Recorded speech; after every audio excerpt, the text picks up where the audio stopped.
Ready for another math problem? Find the rectangle's dimensions. We have its area and its perimeter. Here are the length and breadth.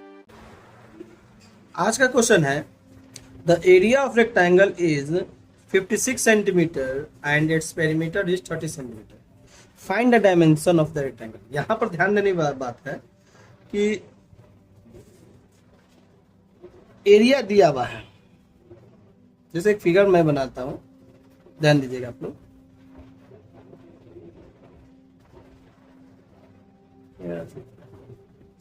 ये भाग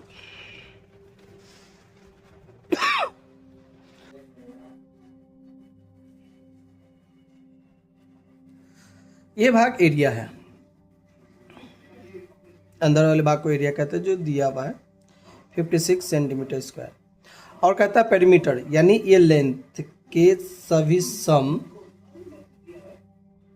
दिए हुए हैं. Perimeter जो दिया हुआ है वो है मेरा 30 सेंटीमीटर. तो यहाँ पर लिख दीजिए एरिया दिया हुआ है 56 सेंटीमीटर स्क्वायर और पेरीमीटर दिया हुआ है 30 centimetre. Find the dimension. Dimension का मतलब होता है कि इसका लेंथ और ब्रेथ हाइट करने के लिए फाइंड करने के लिए कर रहे हैं. यानी length equal to question mark और breadth equal to question mark.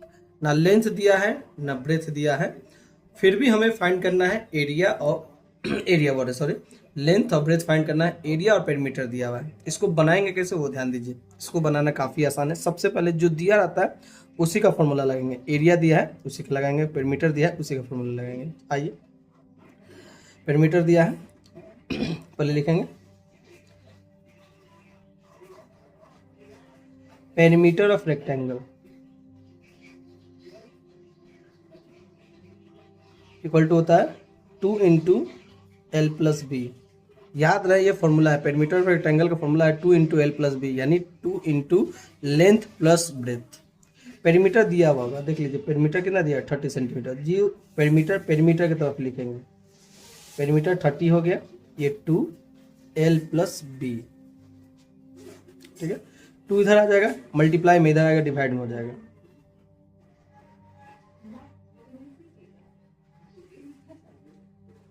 Cut जाएगा, कितना आएगा 15. बी को इधर भेज देंगे, प्लस में माइनस कर देंगे.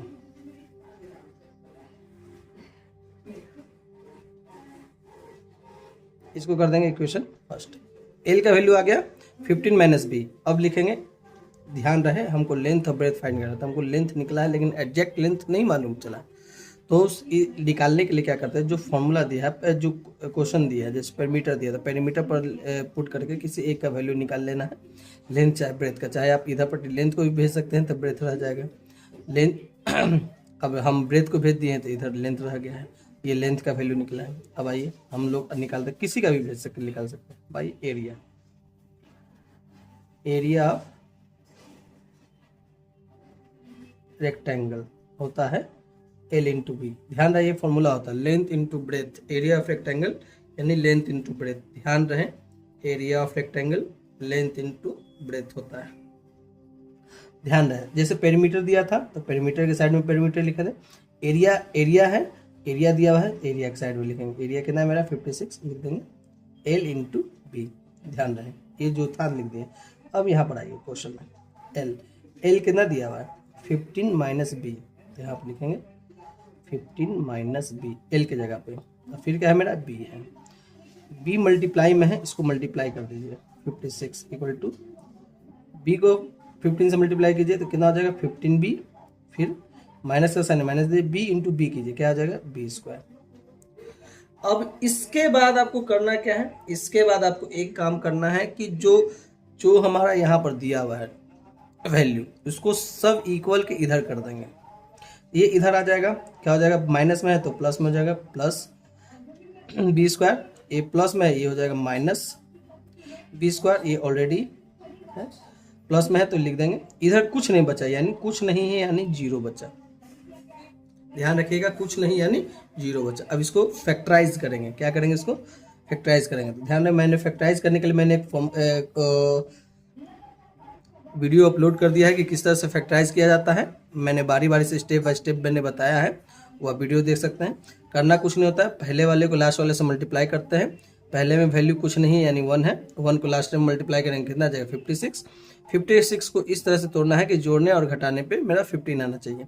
तो जैसे कि 56 है, 8 7 जा 56, तो यहाँ पर कर देंगे -7b -8b plus 56 equal to 0। दोनों में b कॉमन है, निकाल लेंगे, क्या बचेगा b -7। यहाँ पर -8 कॉमन है, निकाल लेंगे, क्या बच जाएगा b -7 इक्वल टू 0। देख सकते हैं इसको मल्टी प्लस में माइनस है, प्लस माइनस माइनस, ए माइनस में ए माइनस है तो माइनस माइनस प्लस, मल्टीप्लाई करेंगे 8 7 56, दोनों में b -7 कॉमन है। और यहाँ पर क्या बच गया b -8 बच गया इक्वल टू 0। अब यहाँ पर b -7 को 0 के बराबर करना है तो b इक्वल टू हो जाएगा 7, और एक को करना है b -8 को 0 के बराबर करना है, क्या हो जाएगा b इक्वल टू 8। यहाँ पर दोनों डायमेंशन मेरा क्या किस में आया है, मतलब पॉजिटिव आया था। इसका मतलब एक लेंथ हो जाएगा और एक ब्रेथ हो जाएगा। घबराने की जरूरत नहीं है आपको, सिर्फ किसी को भी एक लेंथ कर दीजिए और एक ब्रेथ कर दीजिए, यहीं पर आपका हो जाएगा आंसर।